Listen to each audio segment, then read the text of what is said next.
ನಮಸ್ತೆ ಎಲ್ಲರಿಗೂ. ಮನೆಯಲ್ಲೇ ರೆಸ್ಟೋರೆಂಟ್ ಸ್ಟೈಲಲ್ಲಿ ಹೇಗೆ ಎಗ್ ರೈಸ್ ಮಾಡೋದು ಅಂತ ನೋಡೋಣ ಅಲ್ವಾ.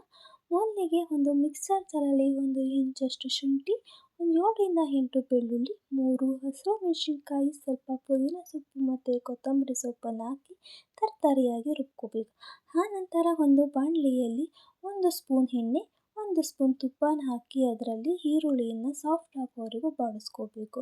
ಅದಕ್ಕೆ ರುಬ್ಬಿದಂಥ ಪೇಸ್ಟನ್ನು ಹಾಕಿ ಹಸಿ ವಾಸನೆ ಹೋಗೋವರೆಗೂ ಬಾಡಿಸ್ಕೊಂಡು ಅದಕ್ಕೆ ಹೆಚ್ಚಿದಂಥ ಎಲೆಕೋಸು ಮತ್ತು ಕ್ಯಾಪ್ಸಿಕಮ್ನ ಹಾಕಿ ಫ್ರೈ ಮಾಡ್ಕೋಬೇಕು.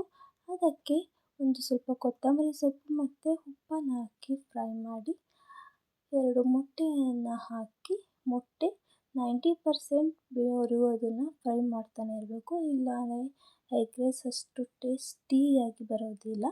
ಅದಕ್ಕೆ 90% ಆದಮೇಲೆ ನಾವು ಆರಿಸಿಟ್ಟಿದ್ದಂತಹ ಅನ್ನನ ಹಾಕಬೇಕು.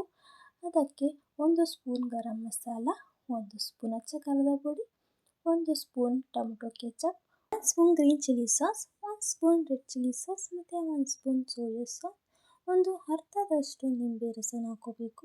ಆನಂತರ ರುಚಿಗೆ ತಕ್ಕಷ್ಟು ಉಪ್ಪು, ಸ್ವಲ್ಪ ಕೊತ್ತಂಬರಿ ಸೊಪ್ಪನ್ನು ಹಾಕಿ ನಾವು ಮಿಕ್ಸ್ ಮಾಡ್ಕೋಬೇಕು. ನೋಡಿ, ಈ ರೀತಿ ನಾವು ಚೆನ್ನಾಗಿ ಮಿಕ್ಸ್ ಮಾಡ್ಕೋಬೇಕು.